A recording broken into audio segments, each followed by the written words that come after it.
Terima kasih Tuhan buat saat ini. Kami masih diberikan kesempatan untuk mendengarkan firman-Mu. Dan hari ini kami rindu, kami haus seperti bejana yang kosong merindukan air Tuhan. Saat ini juga jiwa kami, pikiran kami, roh kami merindukan akan kebenaran firman-Mu. Roh Kudus, jamah setiap hati jemaat-Mu yang saat ini mendengarkan dimanapun mereka saat ini berada. Biarlah pengertian, biarlah penjelasan yang daripadamu bisa membuat jemaat-jemaat-Mu bisa memahami, bisa mengerti, dan khususnya bisa menjadi pelaku-pelaku firman-Mu. Roh Kudus, ubahkan cara berpikir setiap jemaat-Mu yang saat ini mendengarkan, supaya mereka bisa menjalani kehidupan, memandang kehidupan seturut dengan firman-Mu. Semua yang siap, semua yang harus, semua yang rindu akan firman Tuhan, sama-sama katakan, amin. Shalom Bapak Ibu semuanya, senang kembali bisa bertemu dengan Bapak Ibu semuanya. Apakah Bapak Ibu semua sudah siap belajar? Bisa disiapkan alat-alat tulisnya, ya, pulpennya, kertasnya. Mungkin ada beberapa hal yang penting yang Bapak Ibu akan coba catat. Baik, topik khotbah saya hari ini saya berikan judul kekuatan hikmat. Kekuatan hikmat. Nah, kalau kita mendengar kata hikmat, itu memang sesuatu yang sesuatu yang sering kita dengar. Dan ini kata hikmat itu bukan cuma dibicarakan oleh orang Kristen saja, oleh agama lain, di luar dari gereja. Banyak orang yang bilang bahwa hikmat itu berguna, hikmat itu powerful, ya kesannya seperti itu. Dan saya setuju, memang hikmat itu berguna, hikmat itu powerful. Makanya hari ini kita akan belajar tentang hikmat. Tapi di sisi lain, kita juga sebetulnya kalau ditanya dengan lebih detail, hikmat itu sebetulnya apa sih? Nah, coba Bapak Ibu, hikmat itu coba apa? Agak sulit bukan kita menjabarkannya, karena hikmat itu memang ya powerful, tapi juga di sisi lain adalah sesuatu yang abstrak, sesuatu yang apa sebetulnya hikmat itu? Nah, nanti setelah selesai dari khotbah ini, saya sungguh berharap Bapak Ibu bisa punya pengertian yang lebih jelas. Hikmat itu apa sebetulnya? Dan tentu sesuatu yang abstrak akan lebih jelas kalau disertai dengan banyak contoh-contoh. Makanya juga nanti saya akan berikan banyak contoh-contoh, biar Bapak Ibu juga bisa lebih jelas hikmat itu apa. Nah, saya waktu mempersiapkan bahan khotbah ini atau waktu saya merenungkan firman Tuhan, Bapak Ibu, hikmat itu saya dapatkan dari firman Tuhan. Hikmat itu bisa dibagi menjadi dua. Yang pertama itu hikmat dalam tindakan. Yang kedua itu hikmat dalam perilaku. Ya, hikmat dalam tindakan dan hikmat dalam perilaku. Tapi khusus hari ini, atau kalau saya boleh bilang seri hari ini, saya akan fokus kepada hikmat dalam tindakan. Hikmat dalam perilaku nanti dalam kesempatan yang berikutnya ya. Tapi hari ini saya akan fokus kepada hikmat dalam tindakan. Nah, apa yang saya maksud dengan hikmat dalam tindakan? Hikmat dalam tindakan itu adalah ya pada saat kita sedang dalam kehidupan sehari-hari, pada saat kita harus memutuskan sesuatu, pada saat kita harus berespon, pada saat kita harus bertindak. Nah, kita tentu butuh hikmat di dalamnya, bukan? Tapi bagaimana sebetulnya supaya apa yang kita lakukan, apa yang kita putuskan, itu tentu saja berdasarkan nilai-nilai firman Tuhan.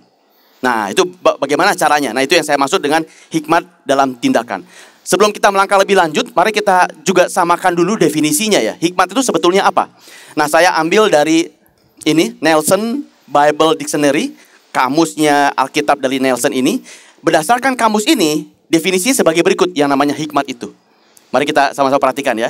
Hikmat adalah kemampuan untuk menilai dengan tepat dan bertindak, kata kunci yang pertamanya, bertindak, melakukan, mengambil keputusan, berespon dengan cara yang terbaik, berdasarkan pengetahuan, kata kunci yang kedua, dan pengertian, kata kunci yang ketiga. Perhatikan definisinya. Bertindak berdasarkan pengetahuan dan pengertian. Ini kata Nelson Bible Dictionary. Nah, kalau saya coba gambarkan dalam bentuk sebuah alur, ya supaya Bapak Ibu lebih jelas, kata-kata ini kalau saya ubah dalam bentuk sebuah alur, jadi alurnya seperti ini. Yang pertama ada itu pengetahuan. Nah, pengetahuan itu apa? Pengetahuan itu tentu saja ilmu yang kita dapatkan dari berbagai sumber. Bisa dari buku, bisa dari khotbah, bisa dari training, bisa dari manapun. Itu adalah ilmu pengetahuan yang kita dapatkan. Ya kalau di sekolah dari guru segala macam ya, pengetahuan, ilmu. Yang kedua itu pengertian. Nah, sesuatu yang kita pelajari belum tentu kita mengerti. Dan itu banyak sering terjadi kalau saya dalam dunia training. Banyak peserta yang sudah ikutan training di situ ya. Karena mereka mungkin gak fokus atau berbagai hal. Mereka gak bisa ngerti apa yang disampaikan oleh trainernya. Atau juga bisa jadi si trainernya ngajarnya gak betul. Ya, gak bagus gitu. Jadi gak bisa dipahami. Tapi poinnya adalah apapun yang kita dapatkan secara ilmu, itu perlu kita pahami. Karena kalau kita tidak pahami, ya kita juga gak ngerti. Ilmu itu akan sia-sia. Nah, ilmu yang kita dapatkan setelah kita pahami, yang berikutnya adalah hikmat. Nah, di sini muncul kata hikmat. Hikmat itu berarti apa? Hikmat itu berarti adalah aplikasi dari informasi yang sudah kita tahu dan informasi itu sudah kita pahami. Nah, sekarang kita mau aplikasikan, mau kita gunakan, mau kita pakai. Nah, ini kurang lebih alurnya seperti itu dari tadi ya, Nelson Bible Dictionary itu. Nah, kalau Bapak Ibu tanya sama saya, alur ini atau pengertian dari kamus tadi, itu dasar Alkitabnya apa sebetulnya? Saya ambil dari Amsal 8 ayat yang ke-12 dan saya ambil dari versi bahasa Indonesia sehari-hari ya, karena menurut saya lebih jelas, lebih tajam di sana. Amsal 8 ayat yang ke-12, demikian firman Tuhan, akulah hikmat,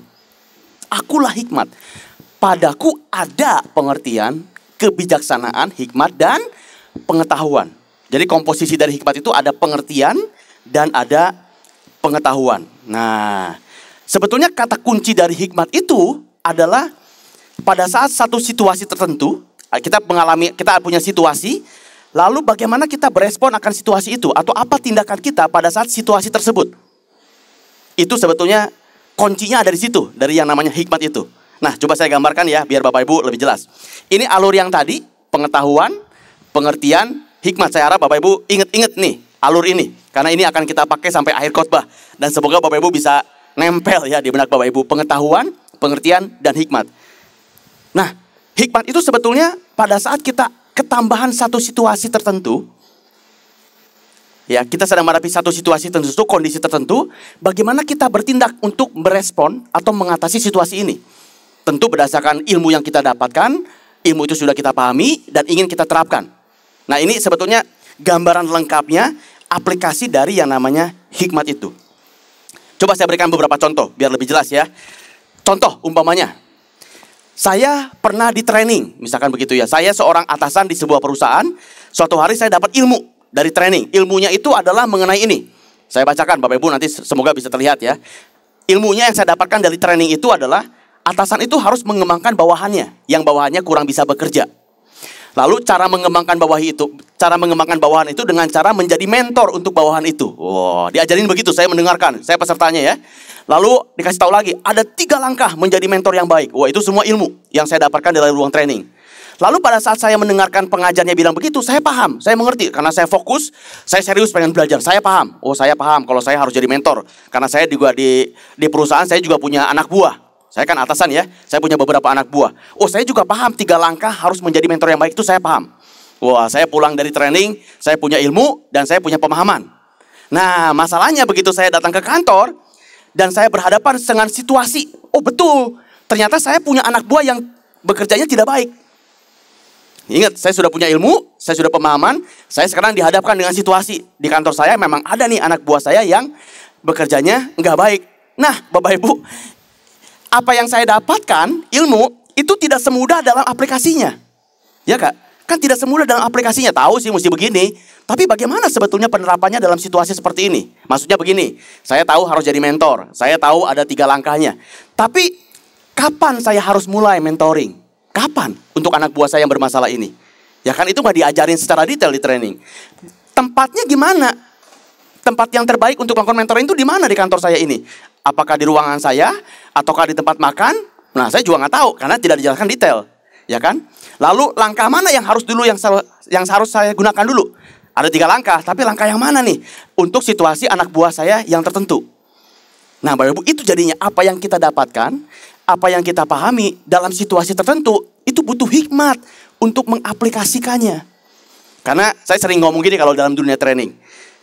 Teori tidak seindah kenyataan. Perlu ada adjustment, perlu ada perubahan, perlu ada penyesuaian pada saat kita mau melakukan teori itu. Nah, kurang lebih seperti itu. Disitulah dibutuhkan hikmat. Contoh yang pertama itu. Contoh yang kedua. Ya, supaya Bapak bisa banyak contoh biar paham. Saya tahu dari firman Tuhan, informasi yang saya dapatkan dari firman Tuhan, bahwa saya harus menghormati ayahmu dan ibumu. Itu kan ada di hukum Taurat ya.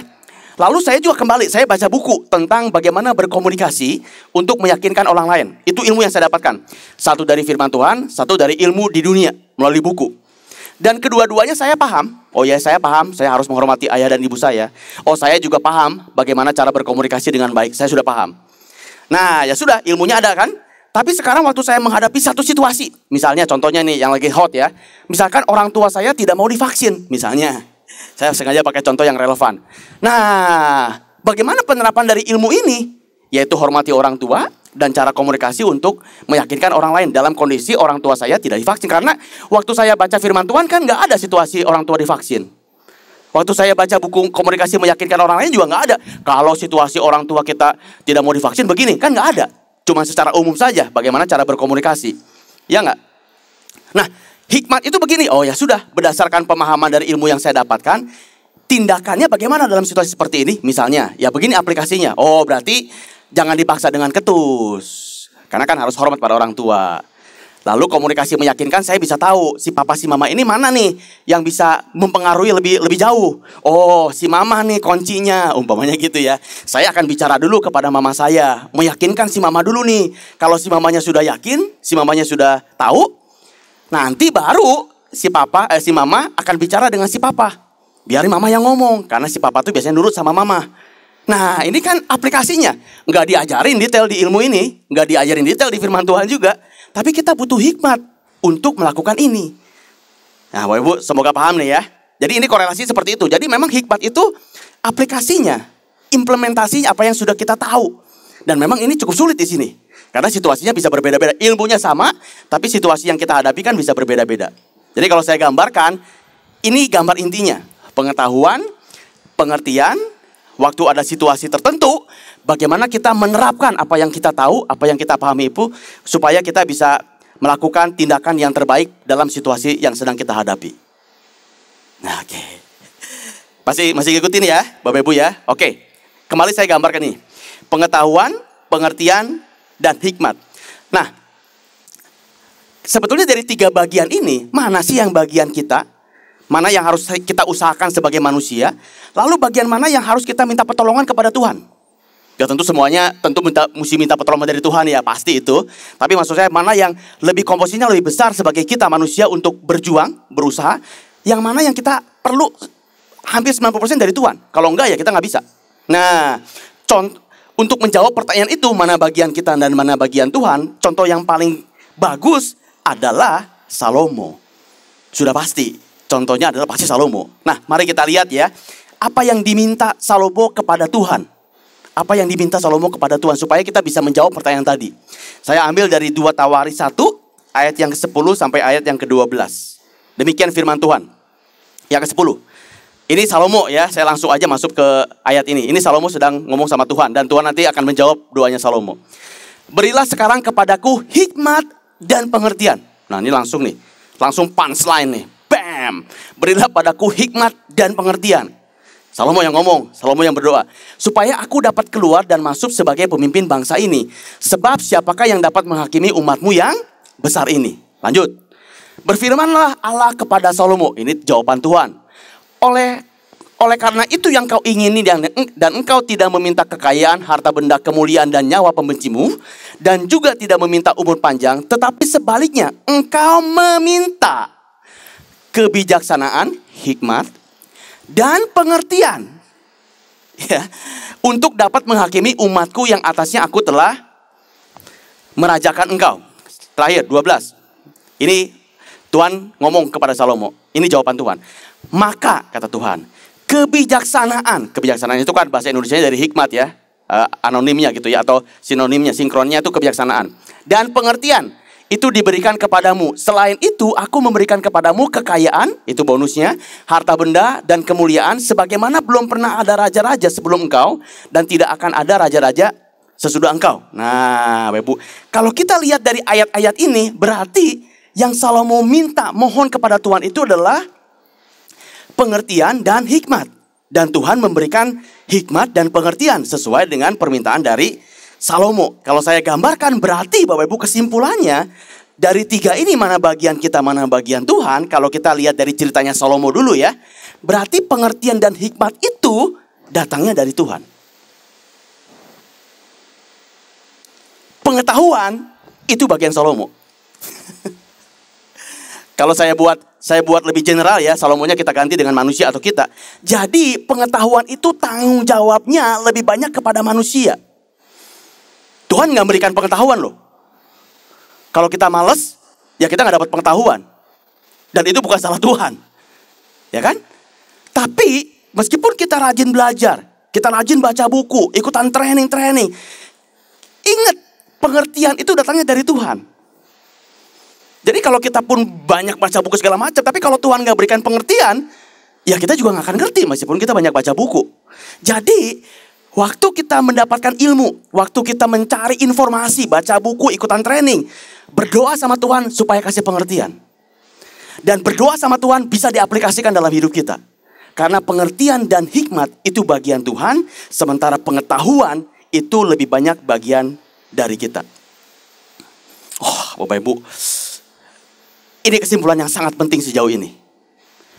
Pengetahuan, mayoritas bagian manusia, pengertian dan hikmat itu datangnya dari Tuhan. Itu yang diminta oleh Salomo. Sementara ilmu, Salomo cari. Salomo yang cari.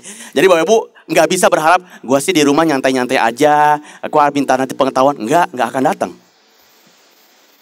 Kita yang mesti berusaha cari ilmu itu. Oke, ini kesimpulan sangat penting sejauh ini. Tapi berdasarkan gambar ini atau berdasarkan kesimpulan ini, saya punya 3 hal penting lagi. Nah, kita akan bahas, setelah itu kita akan tutup. Jadi masih cukup lama ya. Masih ada 3 hal penting yang saya ingin sampaikan, tapi dasarnya kesimpulan kita sejauh ini. Siap ya? Yang pertama, kesimpulan yang pertama atau poin yang pertama yang saya ingin sampaikan kepada Bapak Ibu.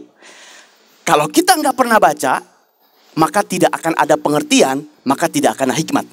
Jadi kalau kita malas orang yang gak pernah belajar apapun, ya jangan harap kita punya pengertian. Dan kalau kita gak punya pengertian, ya kita pasti gak akan bisa punya hikmat. Artinya kita menjadi orang yang tak berhikmat. Ya kalau kita gak pernah mau belajar, khususnya belajar firman Tuhan, ya kita gak akan punya hikmat dari Allah. Kita gak akan punya hikmat dari surga. Kita gak punya hikmat dari tempat yang maha tinggi. Itu kalau ngomongin tentang firman Tuhan. Tapi dalam kehidupan kita sehari-hari, kalau kita nggak suka belajar, ya pasti kita tidak akan bisa menjadi orang yang berhikmat. Contoh ya, sebagai contoh supaya Bapak Ibu lebih mudeng nih. Kita ambil kembali contoh yang tadi, yang orang tua kita tidak mau divaksin. Ya ini kan contoh yang tadi itu misalnya, saya mau belajar. Baca firman Tuhan, hormatilah ayahmu dan ibumu. Saya juga mau belajar cara baca buku ya, cara berkomunikasi untuk meyakinkan orang lain. Itu saya yang berinisiatif, saya yang menyediakan waktu untuk saat teduh, saya yang menyediakan waktu untuk baca firman Tuhan, saya yang menyediakan waktu beli buku, ya investasi, beli buku, keluarin duit, dan saya baca. Itu saya. Tapi waktu saya membaca ini, waktu saya menekan firman Tuhan, butuh bantuan Tuhan supaya saya paham. Butuh bantuan Tuhan supaya saya paham. Nah, maka kalau saya sudah punya ilmunya, begitu saya punya situasi seperti ini, ya saya akan melakukan yang tadi, yang saya sudah bahas di atas ya. Berarti saya akan menjadi orang yang berhikmat. Orang yang berhikmat karena saya sudah punya ilmunya, sehingga waktu saya menghadapi situasi seperti ini, caranya ada. Tinggal bagaimana saya mengimplementasinya mesti pandai-pandai. Tapi kalau saya tidak pernah baca seperti ini, saya sekarang contohnya yang lain ya. Kalau saya tidak pernah tahu ini, tidak pernah baca firman Tuhan dengan rajin, tidak punya dapat ilmu ini, ya saya tidak punya pengertian ini. Ya kan kalau ini tidak ada, ini tidak ada. Maka waktu saya menghadapi situasi seperti ini, ya ini yang akan saya lakukan mungkin. Pusing-pusing amat sih, si papa si mama susah amat sih, ya saya akan paksa. Saya akan ngomel-ngomel, saya akan bahkan, maaf, mungkin bisa mengupat. Ini gak tahu diuntung, udah ada jadwalnya masih gak mau, misalkan begitu ya. Nah tindakan yang seperti ini kepada orang tua kita, pasti kita akan disebut sebagai orang yang tidak berhikmat. Gara-garanya kenapa? Ya gara-garanya kita gak punya pengetahuan, sehingga kita melakukan ini. Nah ini poin pertama. Semoga Bapak Ibu bisa menangkap ini. Ingat ya, pengetahuan itu bagian dari kita. Dan ini juga berlaku Bapak Ibu, bukan cuma untuk ilmu-ilmu yang ada di dunia ya. Ini juga berlaku untuk hal-hal yang rohani. Bapak Ibu jangan pikir kalau Bapak Ibu nggak pernah baca firman Tuhan, yang mengandalkan Roh Kudus supaya kasih pengertian nanti atau mengingatkan akan firman Tuhan, nggak akan Bapak Ibu. Kalau kita nggak baca firman Tuhan, Roh Kudus nggak akan bisa ngingetin apa-apa kepada hidup kita. Percaya nggak? Yuk kita baca ayatnya ya. Yohanes 14 ayat yang ke-26. 14:26.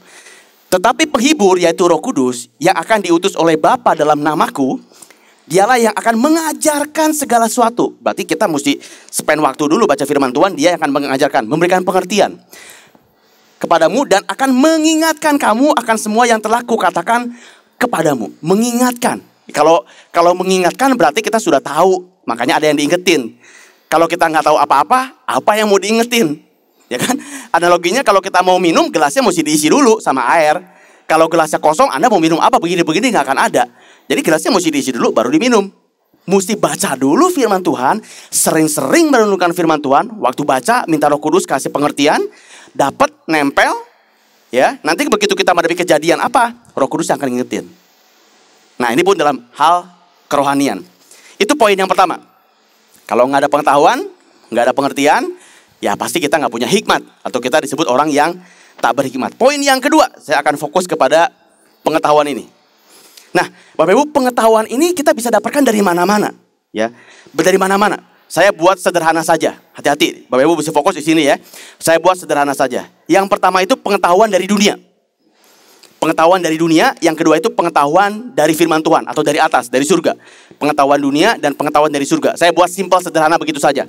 Meskipun yang dunia ini kan juga masih macam-macam sebetulnya. Ada ilmu pengetahuan, ada nilai-nilai dari si iblis, ada dari diri kita, keinginan daging, itu banyak ya. Nilai dunia banyak, tapi saya rangkum aja nilai dunia sama nilai dari atas. Nah, Bapak Ibu, ini fokusnya di sini. Poin yang kedua ini. Kalau kita banyak memasukkan pengetahuan-pengetahuan dari firman Tuhan, maka pasti nanti tindakan-tindakan kita, hikmatnya itu akan lebih banyak dari firman Tuhan. Betul nggak? Jadi kalau kita banyak memasukkan pengetahuan, kita sering mencari pengetahuan dari firman Tuhan, nanti pasti pada saat kita menghadapi situasi tertentu, aplikasinya itu kita pasti dasarnya dari firman Tuhan. Makanya ini hikmatnya dari atas. Tapi kalau kita jarang mendengarkan firman Tuhan, kita lebih banyak mengikuti nilai-nilai dari dunia. Tidak semua nilai dunia jelek, nanti saya bahas. Tapi kan nilai dunia tadi ada ya komposisinya ya. Nilai dari si iblis, nilai dari keinginan daging kita. Kalau kita hanya nggak pernah belajar firman Tuhan, tapi cuman mendengarkan keinginan daging, mendengarkan godaan dari si setan gitu ya. Apapun dari dunia, ya maka nanti hikmatnya bukan hikmat dari atas, tapi hikmatnya hikmat dari bawah. Jadi begini, sumber itu penting. Karena pengetahuan itu menjadi sumber untuk hikmat yang akan kita lakukan nanti. Jadi sumbernya bagaimana? Kalau sumber airnya kotor, jangan salahin gelasnya nanti isinya kotor. Tapi kalau sumber airnya bersih, ya nanti pasti dalam gelas itu juga airnya bersih. Itu analoginya kurang lebih seperti itu. Oke, jadi hati-hati apa yang Bapak Ibu masukkan sebagai pengetahuan. Nah, mungkin saya perlu tekankan satu hal dulu Bapak Ibu. Tidak semua pengetahuan, saya tidak bilang, saya tidak sedang ngomong nilai-nilai dari setan. Saya tidak ngomong nilai-nilai dari keinginan daging. Bukan ya. Yang saya sebut dengan dunia itu salah satu komponennya itu adalah ilmu pengetahuan yang ada di dunia ini. Tidak semua ilmu pengetahuan yang ada di dunia ini jelek. Tidak semua. Ya, atau kalau bahasanya tidak semua nilai-nilai dunia ini jelek. Tidak semua. Ya nilai dari si iblis ya jelek. Nilai dari keinginan daging kita jelek. Tapi nilai dunia yang berasal dari pengetahuan itu bagus. Ya kan? Jadi tidak semua nilai dunia itu jelek. Contoh umpamanya. Karena begini Bapak Ibu, karena tidak semua di Alkitab itu dijelaskan secara eksplisit. Eksplisit itu dengan detail, dengan jelas. Enggak semuanya ada di Alkitab. Yang secara rinci itu enggak ada. Contoh umpamanya. Contoh yang sederhana dulu ya. Di Alkitab tuh enggak pernah ditulis kalau memasak air itu harus 100 derajat Celcius. Ada enggak coba ayatnya di mana?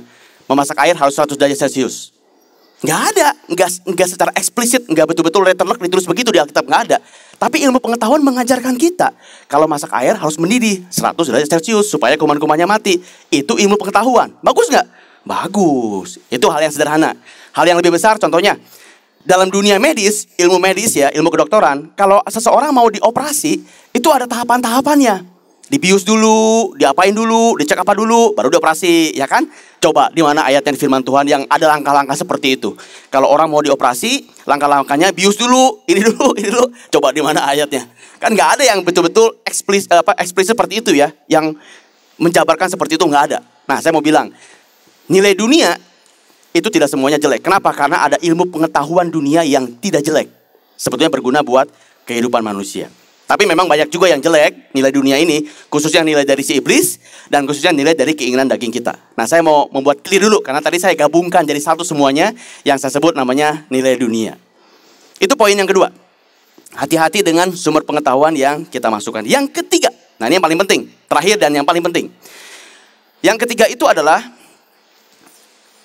untuk menjawab pertanyaan ini, bagaimana kita tahunya? Hikmat mana yang harus kita ambil pada saat kita sedang menghadapi situasi tertentu? Hikmat mana yang mesti kita ambil?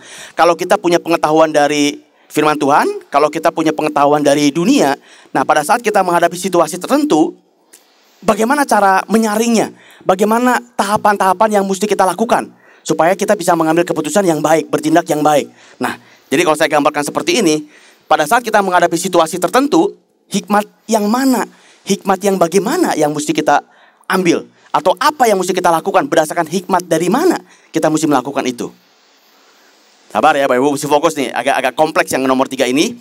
Tapi Bapak Ibu kalau fokus pasti bisa memahami. Ini ya, jadi ada situasi. Lalu bagaimana kita mengambil hikmatnya itu dari mana? Saringannya itu seperti apa? Kalau saya boleh pakai kata saringan. Siap ya? Oke, jadi kita fokus ke sini. Nah, pada saat kita menghadapi situasi tertentu, pada saat itu kita tahu firman Tuhan. Ingat, tidak semuanya eksplisit dari firman Tuhan. Kita tahu ilmu-ilmu yang ada di dunia ini, nilai-nilai yang ada di dunia ini, ya. Lalu pada saat kita ketemu dalam situasi tertentu, bagaimana kita menyaring ini? Mana yang mesti kita dahulukan? Mana yang mesti kita lakukan? Saringannya seperti apa? Supaya kita tetap disebut orang yang berhikmat dan berhikmat berdasarkan hikmat dari atas. Nah, ini kuncinya. Saya renungkan, lalu saya buat sendiri Bapak Ibu. Ini semoga bisa mencerahkan Bapak Ibu ya. Sebagaimana ini sudah memberkati dan mencerahkan saya juga. Ini tahapan saringan-saringannya. Perhatikan baik-baik. Nanti saya akan berikan beberapa contoh supaya jelas. Pada saat kita menghadapi situasi tertentu, saya mesti melakukan apa ya di sini? Saya mesti berespon bagaimana ya? Ini bagaimana ya tindakan saya? Pertama, pertama yang perlu kita tanya atau saringan pertama adalah, apakah ada ayat di Alkitab secara jelas untuk kita melakukan itu? Ada nggak ayatnya secara jelas? Misalkan yang tadi ya, hormati ayahmu dan ibumu. Itu kan secara jelas di Alkitab ditulis, eksplisit. Hormatilah ayahmu dan ibumu. Ya sudah jelas itu. Kalau sudah jelas dikatakan di Alkitab, ya sudah, lakukan itu. Kalau ya, lakukan. Tapi kalau tidak, karena sekali lagi ya, ada beberapa hal atau banyak hal yang tidak ditulis secara eksplisit di Alkitab. Jadi kalau tidak ada secara eksplisit di Alkitab, saringan yang kedua adalah, apakah hal itu baik secara dunia?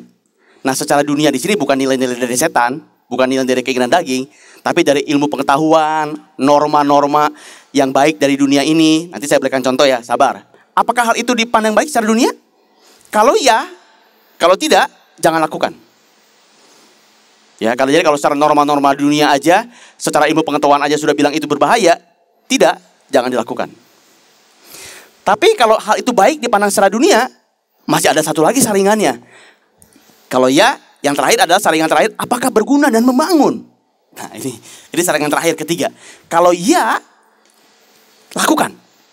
Tapi kalau tidak berguna dan tidak membangun, jangan lakukan. Bapak Ibu, ini kurang lebih saringan-saringan yang harus ada dalam benak kita pada saat kita sedang menghadapi satu situasi dalam hidup ini, apapun itu, tindakannya kurang lebih ini yang perlu kita lakukan, saringan-saringannya. Nah, ini hal yang praktis, saya harap Bapak Ibu bisa menangkap ini dan bisa lakukan dalam kehidupan Anda sehari-hari. Saya berikan beberapa contoh, biar nggak bingung. Oke? Contoh umpamanya, maaf saya pakai contoh ini ya, tidak bermaksud menyindir siapapun. Tapi ini sekedar contoh saja. Contoh yang pertama umpamanya, merokok. Saya merokok jangan ya. Merokok itu gimana ya? Boleh apa enggak ya? Saringan yang pertama, apakah ada di Alkitab secara jelas dilarang merokok? nggak ada ya. Di Alkitab kayaknya nggak ada yang eksplisit bilang dilarang merokok. Nggak ada. Kalau di ruangan-ruangan kita di sini ada mungkin dilarang merokok ya. Dilarang merokok. Tapi kalau di Alkitab ada nggak? Nggak ada. Oh berarti ya sudah. Lolos dari saringan pertama dan tanda kutip. Yang kedua, apakah hal itu baik secara dunia? Khususnya nilai-nilai secara medis gitu ya. Dunia itu kan, maksud saya dunia ini dunia yang norma-norma yang baik dan ilmu pengetahuan ya. Apakah hal itu baik secara dunia? Ya, merokok sudah terbukti bahwa itu bisa mengganggu kesehatan. Dalam jangka panjang bisa berbahaya buat kesehatan kita. Berarti itu dunia medis sudah bilang begitu. Norma-norma dalam dunia kesehatan di seluruh dunia sudah bilang seperti itu. Berarti saringan yang kedua, apakah hal itu yang baik secara dunia? Jawabannya tidak. Berarti kalau gitu, jangan lakukan. Oke, itu contoh yang pertama. Contoh yang kedua, kalau sambil nyetir itu, boleh sambil WA-an nggak? Boleh sambil telepon nggak kalau kita lagi nyetir itu? Nah, coba kita lihat saringan pertama. Jadi waktu Bapak Ibu bingung, saya lagi nyetir nih. Mau WA-an, mau telepon itu boleh apa enggak sebetulnya ya? Nah, butuh hikmat di situ kan? Bagaimana respon Anda? Bagaimana tindakan Anda? Saringan yang pertama, apakah ada di Alkitab secara jelas? Ada ayatnya yang bilang, waktu nyetir mobil, jangan WA-an. Ada. Di mana? Ibrani. Matius, Imamat. Nggak ada kan?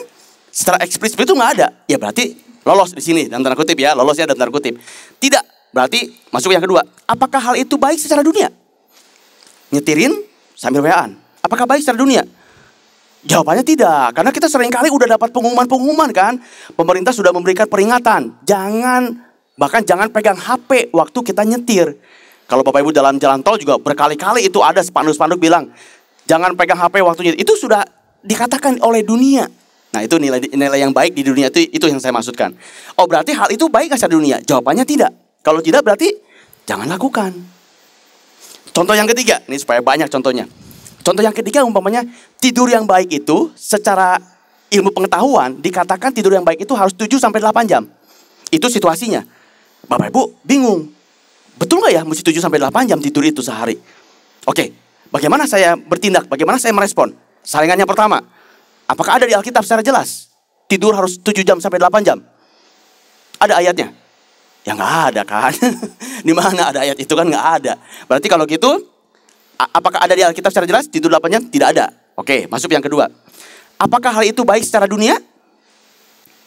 Iya jelas. Ilmu pengetahuan sudah bilang berdasarkan penelitian dalam dunia medis bahwa tubuh kita itu supaya fresh, supaya dalam jangka panjang itu kita sehat-sehat, ya minimal orang dewasa itu 7-8 jam. Berarti apakah hal itu baik secara dunia? Jawabannya iya ya. Ya, berarti turun ke saringan yang ketiga. Apakah berguna dan membangun? Apakah tidur 7 jam 8 jam itu berguna dan membangun? Oh ya, berguna dan membangun. Kita menjadi lebih fresh, kita menjadi lebih sehat. Terbukti apa yang dikatakan oleh ilmu pengetahuan, dunia medis. Betul kita rasakan itu. Berarti apakah berguna dan membangun? Jawabannya iya. Kalau iya berarti lakukan. Berarti tidur 7-8 jam itu lakukan. Nah ini contoh yang ketiga. Contoh yang keempat. Ini contoh yang terakhir. Ini paling enggak buat konteks saya ya Bapak Ibu. Mungkin kita bisa berbeda karena kan ini konteksnya saya. Kalau saya umpamanya saya pengen waktu itu saya misalkan pengen, saya pengen rambut saya gondrong. Saya pengen rambut saya itu gondrong, nggak cuma pendek-pendek aja, bosan pendek-pendek itu saya pengen gondrong. Itu situasi yang saya hadapi, pengen gondrong boleh, tapi boleh apa enggak ya? Nah saya butuh hikmat, bagaimana bertindak, bagaimana merespon. Gampang, saya pakai saringan ini. Apakah ada di Alkitab secara jelas rambut gondrong itu tidak boleh?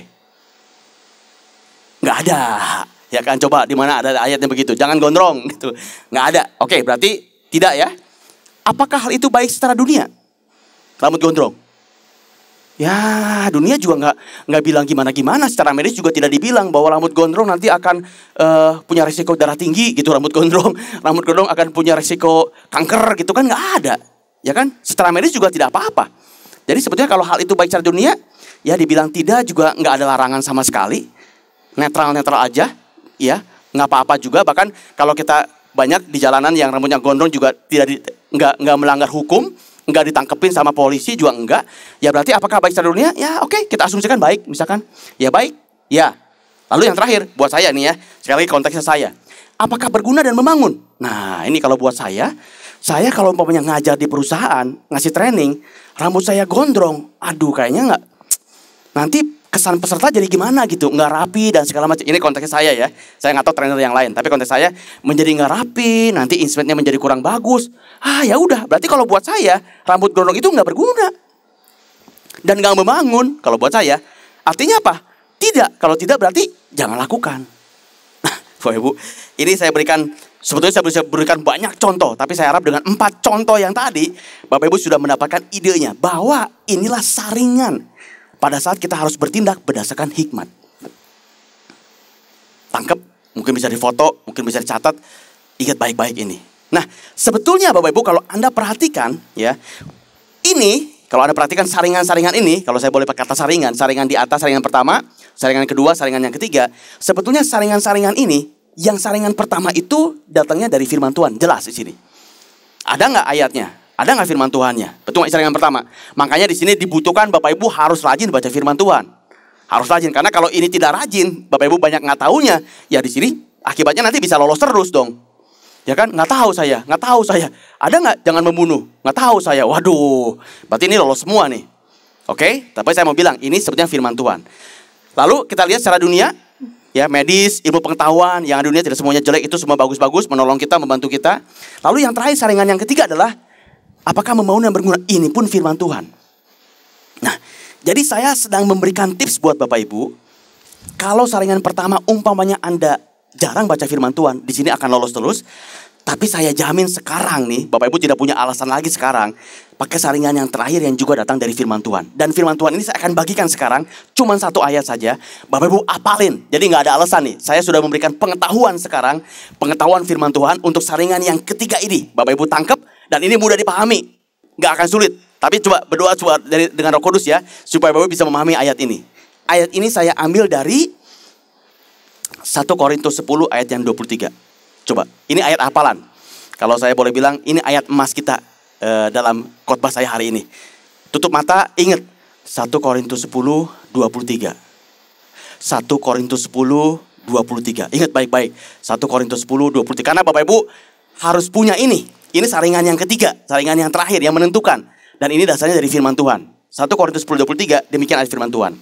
Segala sesuatu diperbolehkan, benar, tetapi bukan segala sesuatu berguna.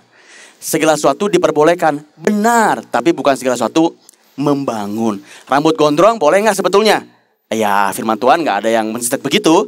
Dunia juga nggak bilang apa-apa, nggak ada risiko kesehatan, nggak melanggar hukum. Benar, diperbolehkan, tapi buat saya nggak berguna. Rambut gondrong diperbolehkan, benar, tapi buat saya nggak membangun. Nah Bapak Ibu, 1 Korintus 10 ayat yang ke-23. Saya tahu ini kalau Bapak Ibu baca ayatnya, ini konteksnya sebetulnya tentang makanan. Ya, tentang makanan waktu itu Paulus bicara tentang makanan. Tapi menurut saya ini ada prinsip yang bisa dibuat umum. Enggak cuma dalam ayat ini timbul pada saat membahas konteks makanan. Tapi kalau Bapak Ibu perhatikan, saya renungkan, ini sebetulnya prinsipnya pun bisa dipakai untuk hal yang lain. Makanya saya bisa pakai ini sebagai saringan yang ketiga. Bapak Ibu, 1 Korintus 10, 23, saringan yang terakhir dari saringan ketiga yang berasal dari firman Tuhan. Dan ini akan membantu Bapak Ibu. Kalau tadi di awal khotbah ini kita masih bingung, hikmat itu sebetulnya apa? Powerful sih powerful, tapi apa sebetulnya? Saya harap Bapak Ibu sudah bisa mulai memahami. Hikmat itu ya ini. Dan ada panduan-panduan yang sangat praktis yang saya harap bisa berguna buat kehidupan Anda semuanya. Sehingga kita semua bisa dibilang orang yang berhikmat. Dan ingat, di sini ya, 2 dari 3 saringan itu dari firman Tuhan. Sehingga kita dalam kehidupan sehari-hari kita punya hikmat yang dari atas. Sebelum saya tutup, saya perlu rangkum dulu ya, karena ini cukup banyak item dan supaya Bapak Ibu lebih memahami, saya secara sekilas saja, ini yang sudah kita bahas dari awal. Yang tadi saya bahas dari awal adalah hikmat, yang kita bahas adalah hikmat dalam tindakan. Nanti seri yang berikutnya hikmat dalam perilaku, tapi ini hikmat dalam tindakan. Lalu ini adalah bagian-bagian kita. Manusia itu bertanggung jawab akan pengetahuan, yang harus berusaha, harus belajar, harus mencari. Itu manusia, harus menyediakan waktu buat baca firman Tuhan. Itu bagian manusia. Bagian dari Tuhan adalah pengertian dan hikmat. Maka setelah kita baca firman Tuhan, atau sedang baca firman Tuhan, sedang baca buku, sedang ikutan training, kalau kita agak nggak paham, berdoa sama Tuhan, minta pengertian. Dan pada saat mau mengaplikasikannya, berdoa sama Tuhan, minta hikmat mengaplikasikannya bagaimana. Oke? Itu yang kedua. Lalu ini ada poin yang pertama yang tadi saya bahas ya, berdasarkan kesimpulan dari gambar ini. Poin yang pertama itu adalah apa yang kita masukkan, pengetahuan itu sangat penting. Kalau kita nggak punya pengetahuan, kita nggak punya pengertian, otomatis kita disebut orang yang tidak berhikmat. Poin yang kedua adalah apa yang kita masukkan sebagai pengetahuan, itu sangat menentukan nanti hikmat dari mana akan berasal. Kalau kita banyak membaca firman Tuhan, nanti kita disebut dengan hikmat dari atas. Tapi kalau kita pengetahuannya hanya berdasarkan dunia saja, khususnya nilai-nilai dari si iblis, ya, nilai-nilai yang jelek dari dunia, narkoba segala macam, seks bebas segala macam, ataupun kita keinginan daging kita, itu nanti kita disebut hikmatnya datangnya dari dunia. Yang terakhir tadi, pada saat kita punya situasi tertentu, ingat kita punya saringan, ya, apakah ada di Alkitab secara jelas? Kalau ya, lakukan. Kalau tidak, saringan yang kedua, apakah hal itu baik secara dunia? Kalau tidak, jangan lakukan. Kalau ya, saringan yang ketiga, apakah berguna dan membangun? Kalau ya, lakukan. 2, nomor 1 dan nomor 3 itu datangnya dari firman Tuhan. Di sini pada saat Bapak Ibu menghadapi situasi tertentu, berdoa sama Roh Kudus, minta hikmat, minta pengertian di sini.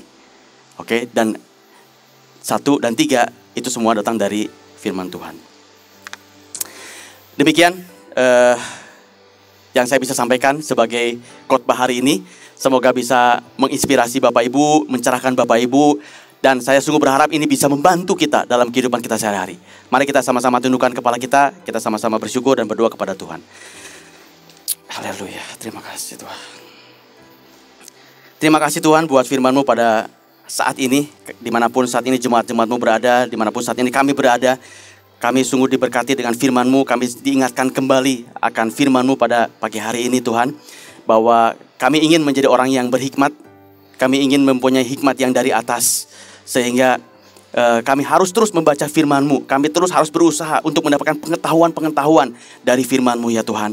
Dan saat ini juga kami mendapatkan hal yang baru untuk kami implementasikan dalam kehidupan kami sehari-hari. Tak kala kami sedang menghadapi situasi-situasi tertentu dalam kehidupan kami, apa yang harus kami lakukan, apa hal yang kami perbuat. Firman-Mu hari ini mengingatkan kami Tuhan, bahwa kami harus mengenakan Engkau senantiasa. Saringan yang pertama dan saringan yang ketiga itu adalah berasal dari firman-Mu. Dan kami diingatkan akan firman-Mu hari ini yang menjadi ayat emas kami 1 Korintus 10 ayat 23, bahwa segala sesuatu yang harus kami lakukan itu harus berguna dan harus membangun baik kehidupan kami maupun kehidupan orang lain. Bersyukur untuk firman-Mu, berterima kasih terus buat pemeliharaan yang Kau berikan dalam kehidupan kami. Ajar kami terus berpegang kepada Engkau sehingga kami disebut sebagai orang-orang yang berhikmat, sehingga kami disebut sebagai orang-orang yang punya hikmat dari atas, dari surga, karena kami selalu pegang ayat firman-Mu. Terpuji nama-Mu Tuhan, bersyukur dan berterima kasih. Ini doa kami yang kami panjatkan di dalam nama Tuhan Yesus. Semua yang percaya, semua yang mengimani, yang ingin melakukan firman Tuhan, sama-sama katakan, amin. Tuhan Yesus memberkati Bapak Ibu semuanya.